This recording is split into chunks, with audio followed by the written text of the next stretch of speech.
চুপ, ভালো সিনেমা হচ্ছে। হ্যালো বন্ধুরা, আমি Sudip and welcome to film retake. আজকের এই ভিডিওতে আমরা বিভিন্ন দিক নিয়ে আলোচনা করব। প্রত্যেককে রিকোয়েস্ট তোমরা পুরো ভিডিওটা দেখো এবং তোমাদের যে মূল্যবান মতামত আছে সেটাও তোমরা শেয়ার করো। তো ব্যাপারটা হচ্ছে, গতকাল রাতে আমি এমনি বসেছিলাম, একটা নোটিফিকেশন এলো। সেটা হচ্ছে বাংলাদেশের সব থেকে অনেস্ট রিভিউ একটা চ্যানেল আছে যেটার নাম হচ্ছে সিনেব্রোজ, যেটা আপনারা অনেকে হয়তো ফলো করেন। তারা একটা ভিডিও দেয় এবং সেই ভিডিওতে তারা বলে যে তাদের চ্যানেলে একটা স্ট্রাইক দেওয়া হয়েছে। কারণ কি, তারা একটা কন্টেন্টের খারাপ রিভিউ দিয়েছে, অর্থাৎ কনস্ট্রাকটিভ সমালোচনা করেছে, যেটা নেগেটিভ। তাদের যা মনে হয়েছে তারা সততার সাথে সেটা বলেছে। এবারে বিভিন্ন কথোপকথন হয়, তারপরে যেহেতু বড় চ্যানেল, তার একটা সাবস্ক্রাইবার বেস আছে, তো যখন তারা বলে যে এই বিষয়টা নিয়ে তারা প্রকাশ্যে আলোচনা করবে, স্ট্রাইকটা সরে যায় এবং তারা বিভিন্ন দিক আলোচনা করে। বাংলাদেশের অনেক ছোট ছোট চ্যানেলকে, যাদের ক্ষেত্রে হয়তো এই জিনিসটা হবে না, একসাথে নিয়ে আসার একটা পরিকল্পনা করে, যেটা খুব সুন্দর উদ্যোগ বলে আমি মনে করি। হ্যাটস অফ তাদেরকে যে তারা ওপেনলি এই কথাগুলো বলছে, যেটা আমি অনেকদিন আগে থেকে বলার চেষ্টা করছি। এবারে তাদের এই যে কথাবার্তা, সেটা বাংলাদেশের কন্টেন্ট, সেই চ্যানেল ওরিয়েন্টেড, বাট এটা শুধুমাত্র বাংলাদেশের কন্টেন্ট বা সেখানকার লোকজনদের কথা নয়, এটা ততটাই যুক্তিযুক্ত এবং প্রাসঙ্গিক আমাদের বাংলা ইন্ডাস্ট্রির জন্য। কেন, কি তার ব্যাপার স্যাপার সেসব নিয়ে আলোচনা থাকবে। এবারে আমাকে বুঝতে হবে, আমরা যখন বা আমাদের চ্যানেল যখন 6 বছর আগে আমরা শুরু করেছিলাম, তখন চ্যানেল বাংলায় সেরকম ছিল না যারা রিভিউ করতো, যারা কন্টেন্ট তৈরি করতো। কিন্তু আমরা সততার সাথে সেই কথাগুলো বলতাম। এখানে কোনো সুগার কোটিং, কাউকে ক্যাটার করা, কারোর জন্য ভালো সাজা, এই উদ্দেশ্য নিয়ে আমি অন্তত চ্যানেল তৈরি করিনি। এবং আমার প্রথম দিনের যে উদ্দেশ্য ছিল, একটা সিনেমা দেখে আমার অনেস্ট ফিডব্যাক আমি দেব। সেই জায়গায় আমি এখনো আছি এবং আমার মেরুদণ্ড এখনো বিক্রি হয়নি। কেন অন্য কারো হয়েছে কিনা সেসব বিষয়েও কথাবার্তা থাকবে। এবারে আমাকে কয়েকটা দিক নিয়ে আলোচনা করতে হয়, যেটা আমি হয়তো কখনো ছোটভাবে বলেছি, আলোচনা করেছি। একটা ইন্ডাস্ট্রি বাট রিজনাল যখন সিনেমার কথা হয়, বাংলা ইন্ডাস্ট্রি একটা সময় রাজ করত।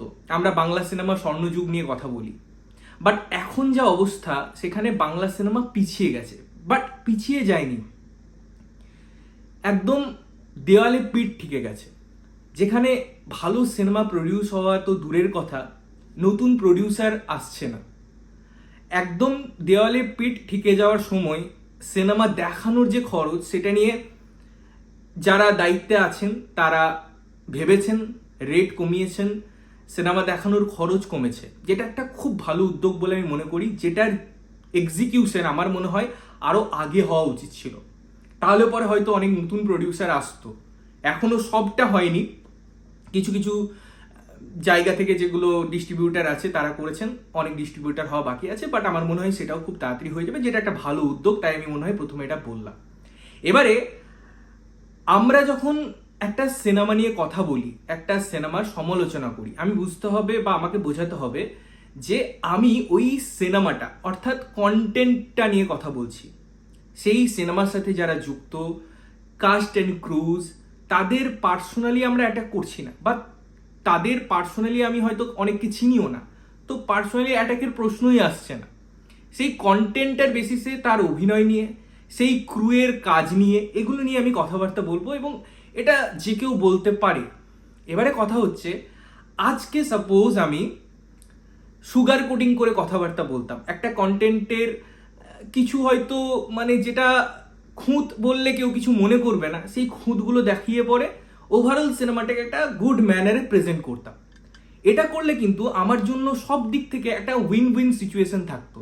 মানে আমার জন্য ভালো সাবস্ক্রাইবার উঠে আসতো, আমার চ্যানেল প্রচুর লোক সাবস্ক্রাইব করতো, কারণ তাদের যে সিনেমা দেখার লোকজন, সেখানে তো ফ্যান্স থাকে, জিদ্দার ফ্যান্স, দেবদার ফ্যান্স, বুম্বাদার ফ্যান্স, অঙ্কুশের ফ্যান্স, আমি এই লোকজনদের কথা বললাম। পাশাপাশি হয়তো কোয়েল মল্লিকের ফ্যান, শুভশ্রীর ফ্যান, রুক্মিণীর ফ্যান্স, প্রত্যেকের ফ্যান্সরা সাবস্ক্রাইব করতো, কারণ ভালো ভালো কথা বলা হচ্ছে। সেকেন্ড, প্রোডাকশন আমাদেরকে ইন্টারভিউর জন্য ডাকতো, সেখানে টাকা পেমেন্ট বড়সড় হতো, সব দিক দিয়ে মানে আমার আখেরে লাভ। বাট ফিল্মি রিটেক বা আমি কখনো এই প্রলোভনে পা না দিয়ে যে সিনেমাটা যেমন মনে হয়েছে সেটাকে সেরকম বলেছি। হ্যাঁ, তার জন্য হয়তো টাকা পয়সা পাইনি, তার জন্য হয়তো আমাকে নিয়ে খুব ভালো আলোচনা হয়নি, আমাকে বরঞ্চ খারাপ হতে হয়েছে সবার দিক থেকে, ইন্ডাস্ট্রির লোকেদের কাছেও, অডিয়েন্সের কাছেও, এবং অনেক সময় আমাকে বিভিন্ন জায়গায় কর্নার করার চেষ্টা করা হয়েছে, কারণ আমি মুখের উপর বলে দিয়ে অত সুগার কোটিং কথাবার্তা থাকে না, অত পলিটিক্যালি কারেক্ট হতে পারি না, এবং এটা আমার জিন্সেই নেই যে আমি অত পলিটিক্যালি সাজিয়ে গুছিয়ে একটা সুন্দরভাবে পরিবেশনা করব যাতে সবার মন জুগিয়ে আমি চলতে পারি। বাস্তবে সেটা পসিবল না। আজকে হয়তো আমি চলছি, কালকে সেটা করতে পারবো না। তার জন্য কিছু হলেও অপ্রিয় সত্য বলতে হয়। হয়তো ইন্ডাস্ট্রির কিছু জনের সাথে আমার ভালো সম্পর্ক আছে, কিন্তু সেই সম্পর্কটা যেন আলাদা দিক, সেটা যদি কাজের মধ্যে চলে আসে তাহলে পরে সেটার মধ্যে একটা একটা বায়াসনেস চলেই আসবে, যেটা আমি কখনো রাখার চেষ্টা করি না, যেটা আমি কখনো রাখি না। তার জন্য আমি এখনো অকপটে যেটা মনে হয় সেটা বলতে পারি, এবং আমার মনে হয় সেটা বলার দরকার। এবারে আমি যেমন বললাম যে এইসব কাজের জন্য প্রচুর থ্রেডস কল পেয়েছি। আমার চ্যানেলেই অনেক ভিডিও আছে এবং আমাকে যারা প্রথম থেকে ফলো করে তারা জানে থ্রেডস কল, বিভিন্ন রকমভাবে আমাকে দমিয়ে দেওয়ার চেষ্টা, বিভিন্ন কাজ করার চেষ্টা, এগুলো করা হয়েছে। বাট সেগুলোকে ইগনোর করে যতগুলো ভিউজ আসে, যতজন অডিয়েন্স দেখে, যতজন অডিয়েন্স এসে গালিগালাজ করে, তাদেরকেও বুঝতে হবে যে এটা কোনো ফ্যানকে আমি খুশি করার জন্য এই চ্যানেলটা তৈরি করিনি। এই চ্যানেলটা তৈরি হয়েছে এই আদর্শের ভিত্তিতে যে আমার একটা কাজ কেমন লাগলো সেটা অনেস্টলি বলা। তার জন্য আমি প্রথম থেকেই জানতাম যে হ্যাঁ, হয়তো আমাকে অনেক লোককে ফেস করতে হবে যারা আমাকে পছন্দ করবে না, কারণ তাদের এগেনস্টে আমি কথাবার্তা বলবো, তাদের কাজকে নিয়ে সমালোচনা করব, এবং যেটা হয়। এবারে আজকে আমরা এই প্রিন্ট মিডিয়ার সমালোচনা করতাম যে তারা বিক্রি হয়ে গেছে, তাদেরকে কেনা হচ্ছে, বাট কোথাও গিয়ে সেই জন্য মানুষজন কিন্তু ইউটিউবে এই রিভিউ প্ল্যাটফর্মটাকে বেছে নিয়েছিল, তারা বিশ্বাস করতে শুরু করেছিল। বাট আজকে হয়তো সেই বিশ্বাসটা আমরা হারাচ্ছি, পেড রিভিউ হচ্ছে। তার ফলে সেই ক্রিয়েটারের আপনি যদি কমেন্ট বক্স চেক করেন, সেখানে অডিয়েন্সরা গিয়ে লিখছে পেড রিভিউ, এবং যারা এটা লিখছে তার মানে বুঝে নিতে হবে তারা কিন্তু অ্যাকচুয়াল সিনেমার অডিয়েন্স, তারা গিয়ে সিনেমাটা দেখছে, তার কথাই ইনফ্লুয়েন্স হয়ে সিনেমাটা দেখছে, এবং দেখে এসে বুঝছে যে এতদিন তো ঠিক রিভিউ পেতাম, 100% ম্যাচ হবে না, এটা একটা ক্রিয়েটিভ ফিল্ড, বাট 60% ম্যাচ হয়ে যাওয়া মানে ইটস মোর দেন এনাফ। কিন্তু তাও যখন সেই জিনিসটা দেখছে যে একদম হাজার সিনেমাকে ভালো বলে দেওয়া হচ্ছে, এসে পরে তারা কমেন্ট করছে এটা পেড রিভিউ, এবং এরকম দৃষ্টান্ত আমরা বেশ কিছুদিন ধরে দেখছি। এর ফলে শুধু যে ক্রিয়েটারটার সম্মানহানি হচ্ছে তা নয়, এটা পুরো একটা ইন্ডাস্ট্রির জন্য একটা রং মেসেজ ক্রিয়েট করছে, একটা ভুল মেসেজ যাচ্ছে। একটা বৃহৎ যে অডিয়েন্স আছে তারা যদি বুঝতে পারে যে এরকম হচ্ছে, আস্তে আস্তে তারা এই রিভিউগুলো দেখাও বন্ধ করে দেবে। এবং এটা ঠিক যে রিভিউ দেখে মানুষ সিনেমা দেখতে যায়, কারণ cinema end of the day একটা প্রোডাক্ট যেটা টাকা দিয়ে আমরা কনজিউম করি। আজকে বিভিন্ন যে ই কমার্স প্ল্যাটফর্মগুলো আছে সেখানেও কোনো জিনিস কেনার আগে আমরা রিভিউজ দেখি। এটা একটা প্রসেস হয়ে গেছে যে রিভিউজ দেখে তারপরে সেই প্রোডাক্টটা কেনা। এবার কারা রিভিউজ দেয়, ওখানে ই কমার্স যে সাইটগুলো আছে সেখানে সাধারণ মানুষ যারা কিনছে পারচেস করছে তারা রিভিউজ দিচ্ছে, অনেকগুলো রিভিউজ, স্টার ফ্যাক্টর, এগুলো ওয়ার্ক করে। বাট সিনেমার ক্ষেত্রে গুটি কয়েক যারা রিভিউয়ার্স আছে, যাদের মানুষ বিশ্বাস করে, তো তাদের রিভিউজ দেখে তারপরে সিনেমা দেখতে যায়। অনেক হয়তো এমনিও সিনেমা দেখতে যায়, এরকম অডিয়েন্স আছে, অনেক আছে। বাট যে সংখ্যক মানুষ শুধুমাত্র রিভিউর উপর ভরসা করে যেত, তাদের ভরসা কোথাও গিয়ে ভাঙছে, এবং এই এফেক্টটা খুব বিপজ্জনক। আজকে এমন হয়ে গেছে যে বাংলা সিনেমা মেকার্স বা যারা সিনেমা তৈরি করছেন তাদের কাছে ওই রিভিউটা ফ্যাক্টর, কারণ তাদের কন্টেন্ট, তাদের সিনেমা কতদিন চললো, কতটা বিজনেস দিতে পারলো প্রডিউসারকে, আর তাদের দায়িত্বের মধ্যেই পড়ে না। তাদের কাছে রিভিউ ভালো আসতে হবে, তার ফিল্ম প্রসেসটাকে ভালো বলতে হবে, তাহলে পরে কি হবে, সে পরের কাজের জন্য অফার পাবে। এবং এটাই হয়ে গেছে এখন 1-to-1 ফ্যাক্টর, যার বাইরে মানুষ বেরোচ্ছে না। আমি শাশ্বত বাবুর একটা ইন্টারভিউ পড়ছিলাম যে কেন আলাদা বাংলা ইন্ডাস্ট্রি এবং সাউথ ইন্ডাস্ট্রি। তিনি যখন এই যে কালকি সিনেমা শুটিং করছেন, হঠাৎ একদিন ফ্লোরে গিয়ে দেখতে পান যে সেলিব্রেশন হচ্ছে। কেন সেলিব্রেশন হচ্ছে? কারণ আর সিনেমার একটা গান আন্তর্জাতিক লেভেলে পুরস্কৃত হয়েছে, অর্থাৎ তারা মনে করছে এটা তাদের ইন্ডাস্ট্রির জন্য একটা ভালো জিনিস, তাই তারা সেলিব্রেট করছে, তারা একে অপরের পাশে আছে। বাট আমাদের বাংলায় সেটা তো হয় না, রাদার কেউ যদি ভালো কিছু করে অন্যজনের মুখ ভার হয়ে যায়। এটা আমার কথা না, এটা ইন্টারভিউতে শাশ্বতবাবু বলছে, ইন্ডাস্ট্রির লোক বলছে, পেড রিভিউ নিয়েও অনেক কথাবার্তা হচ্ছে। এবারে বুঝতে হবে যে আমরা কেন করতে পারছি না। আজকে আসামের মতো ছোট একটা জায়গা থেকে একজন মেকার একটা সিনেমা তৈরি করছেন, সেটা অস্কার কোয়ালিফাই হচ্ছে, অস্কার পাক না পাক ওই রাস্তাটা পর্যন্ত যাওয়ার তো একটা বিরাট চ্যালেঞ্জের কাজ, সেটা আমরা কেন করতে পারছি না? আমাদের কাছে কি মেকার্স নেই? আজকে আর সিনেমাটাও একটা দক্ষিণ বা একটা রিজনাল ইন্ডাস্ট্রির সিনেমা, সেটাও এরকম ভালো পারফরমেন্স করলো। আমাদেরও তো লার্জ স্কেলে করার সুযোগ আছে, কিন্তু কেউ ইনভেস্ট করছে না, প্রডিউসার আসছে না। যে নতুন প্রডিউসারগুলো আসছে সেখানে তাদের কাছ থেকে টাকা নিয়ে মেকার্সরা যে ভাববে যে একটা ভালো প্রজেক্ট করব, সেটা পরে। এখন ভাবছে যে টাকাটা কিভাবে নিয়ে নিতে পারি, মুরগি কাটেগা ভি সব মে বাটেগা ভি, এইরকম একটা সিচুয়েশন। আমি কারো নাম করবো না, এখানে কারো নাম করছি না, আমি কাউকে ডাইরেক্ট বলছিও না, কিন্তু এই জিনিসগুলো তো কানে আসে। ওই যে একটা কথা, তথ্য সূত্র, এইসব জিনিসগুলো নিয়ে তো আলোচনা হয়। আজকে আপনি বলুন, ভাবুন যে বাংলায় কতগুলো নতুন প্রডিউসার এসছে, ছেড়ে দিন সব থেকে বড় প্রোডাকশন হাউস, তারা বছরে কটা সিনেমা বানাচ্ছে বিগত 5 বছর ধরে? আপনারা যদি ট্রেন্ডটা দেখেন, না তারা বানাচ্ছে না। এই যে একটা ম্যাজিক্যাল ওয়ার্ড সিনেমা, সেটা বড় পর্দায় দেখার, কনজিউম করার, অস্কার কিন্তু ওই সিনেমার বেসিসেই দেওয়া হয়, ওটিটি প্ল্যাটফর্মের বেসিসে এখনো দেওয়া হয় না।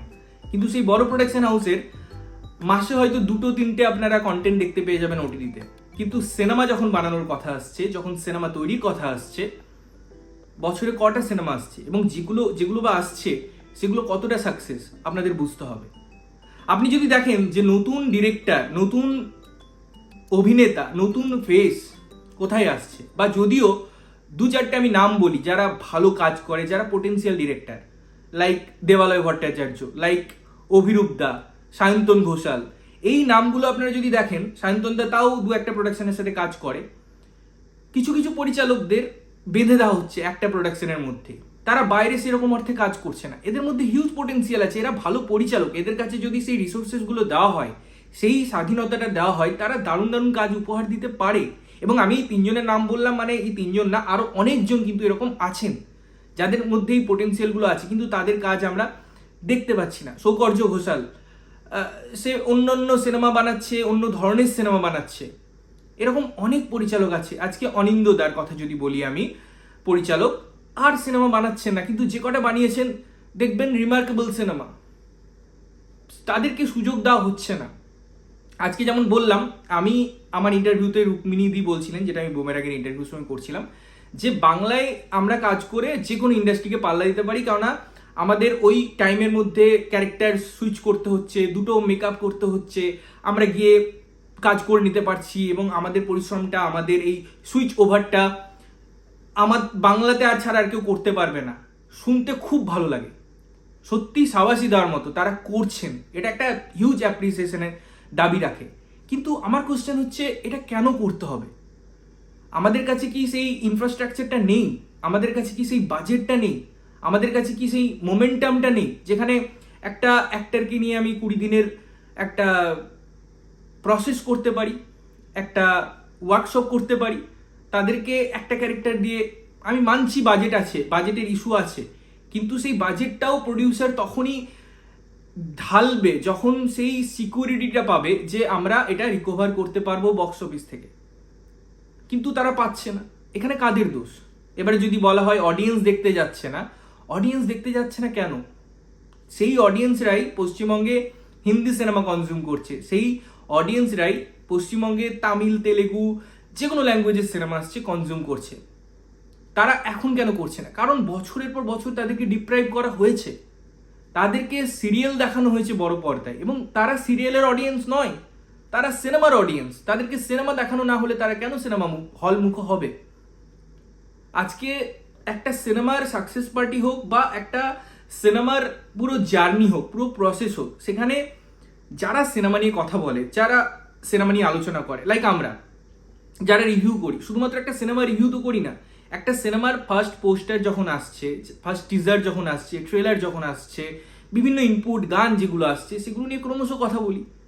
সবাই তো আর টাকা নিয়ে রিভিউ করছে না বা টাকা নেয়ও না। আমি মানছি ম্যাক্সিমাম কাজে যে টাকা নেয়ও সে হয়তো 2-1টা কাজে 3-4টে কাজে নিতে পারে, সব কাজে তো নেয় না।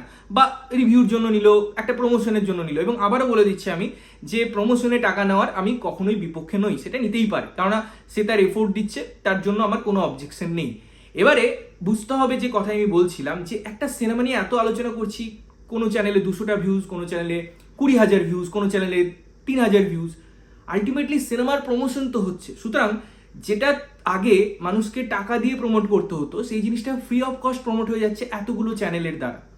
যে সিনেমা নিয়ে মানুষ জানতেও না আগে হয়তো, সেগুলো নিয়ে কথাবার্তা হচ্ছে। কিন্তু তার সত্ত্বেও এটা বুঝতে হবে যে মানুষ সিনেমা হলমুখী হচ্ছে না, কারণ তাদের এই কনসেপ্টটা আছে যে আমরা সিনেমা হলে কি দেখতে যাব, কি আমাদেরকে অফার করা হবে। একটা এজ গ্রুপ যারা সিনেমা দেখতে যাচ্ছে সেই ধরনের সিনেমা হলে। তাই এখন এই একটা টেন্ডেন্সি যে আমি ভালো সিনেমা বানাবো, সেখানে অডিয়েন্স দেখতে যাবে, এটা একটা রাইট প্রসেস, একটা রাইট ম্যানার। এটা ঠিক উল্টো হয়ে গেছে। আমার অডিয়েন্স কি, তারা কি দেখে, তারা কি ভাবে, সেই বেসিসে আমি সিনেমা বানাবো।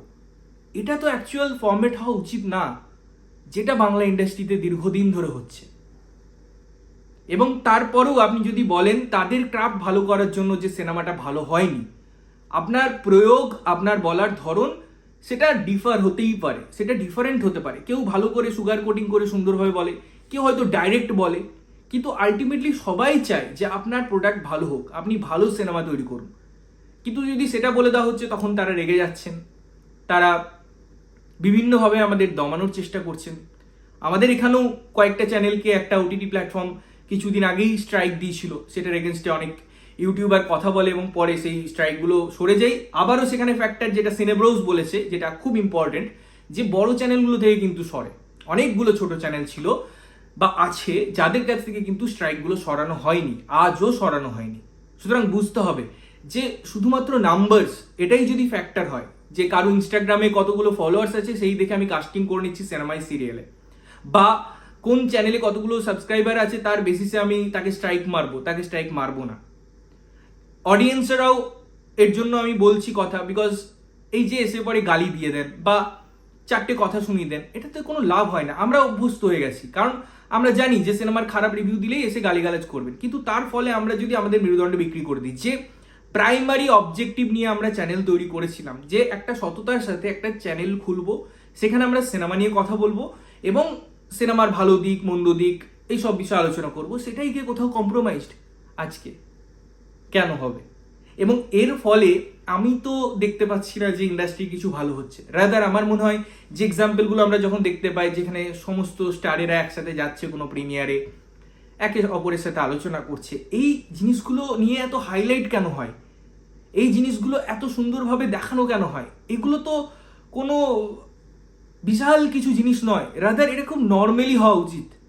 একে অপরের পাশে থাকা, একে অপরের বাড়ি যাওয়া, একে অপরের সিনেমা দেখা, এটা তো নর্মাল। এই অ্যাপ্রিসিয়েশনটা তো দরকার, এই সাপোর্টটা তো দরকার। তাই যখন এই জিনিসটাকে বড় করে দেখানো হয় না, আমি পার্সোনালি এটার মধ্যে খুব দুঃখ খুঁজে পাই যে যখন এই জিনিসটা দেখানো হচ্ছে মানে এটা রেয়ার জিনিস, তাই এত তামঝাম, এত চ্যানেলের কথাবার্তা, এত বড় করে সেটাকে হাইলাইট করা যে আজকে এই পার্টিকুলার সিনেমার প্রিমিয়ারে পুরো ইন্ডাস্ট্রি গেলেন। কেন হবে এটা? এটা তো বিচ্ছিন্ন কোনো ঘটনা হতে পারে না, বা এটা কোনো হাইলাইট করার মতো ঘটনা হতে পারে না। এই ঘটনাটা যদি আমরা নর্মালি দেখি, আমার মনে হয় সেটা আরো আমাদের জন্য ভালো, কারণ এই প্রসেসটার সাথে আমরা তাহলে এগোতে পারবো, এই প্রসেসটাকে আমরা অ্যাবজর্ব করতে পারবো। যাই হোক, সবসময় বাংলা সিনেমার ভালো চাই, সবসময় চাই যে ভালো বাংলা সিনেমা হোক, ভালো মেকার্সরা উঠে আসুক, ভালো ক্রুজ উঠে আসুক, ভালো অ্যাক্টাররা উঠে আসুক এবং আলটিমেটলি একটা ভালো কিছু প্রডিউস হোক। আমি বলছি না যে সেই সিনেমাটাকে অস্কার নিয়ে আসতে হবে, বাট হ্যাঁ, সেই সিনেমাটা দেখে যেন মনে হয় যে এটা একটা সিনেমা দেখলাম, যেটা অনেক দিন আমাদের মনে থেকে যাবে, অনেক দিন আমাদেরকে নাড়া দেবে। ভালো রাইটার্সের দরকার, ভালো মেকার্সদের দরকার। প্রোডাকশনকেও বুঝতে হবে যে আমি নাই বা করলাম 10টা ওয়েব সিরিজ, আমি নাই বা করলাম বছরে 20টা সিনেমা, আমি বছরে 6টা সিনেমা করি, সেই 6টা সিনেমার মধ্যে এমন ইনপুট দিই, এমন রিসার্চ করার টাইম দিই, যাতে ওই বিজনেসটা 20টা সিনেমা থেকে আমার 8টা সিনেমায় উঠে আসতে হবে। এবং অবশ্যই অডিয়েন্সকেও সেই সাপোর্টটা দেখাতে হবে, তাদের ইন্ডাস্ট্রি, তাদের সিনেমাকে ভালোবাসতে হবে, কারণ লয়াল অডিয়েন্স আজকে অন্যান্য ইন্ডাস্ট্রিতে আছে। যদিও সেই প্রসেসটার মধ্যে সেই ইন্ডাস্ট্রিও হেল্প করেছে, তাদের অডিয়েন্সকে ক্রিয়েট করেছে, তাদেরকে অফার করেছে ভালো প্রজেক্ট।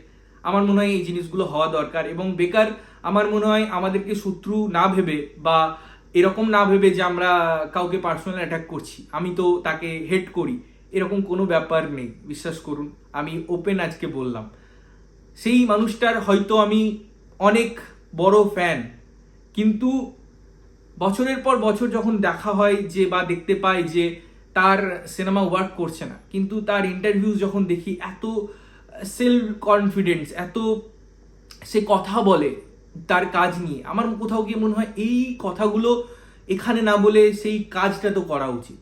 তোমাদের কি ওপিনিয়ন অবশ্যই কমেন্ট করে জানিও। ততক্ষণের জন্য ভালো থাকবে, সুস্থ থাকবে এবং সবসময় ভালো জিনিস দেখবে। চ্যানেল যদি প্রথমবার দেখছো, লাইক কমেন্ট শেয়ার করতে হবে, সাবস্ক্রাইব করতে হবে, যাতে প্রত্যেকটা নোটিফিকেশন তোমাদের কাছে পৌঁছায়। দেখা হচ্ছে অন্য কোনো ভিডিওতে, ততক্ষণের জন্য টাটা।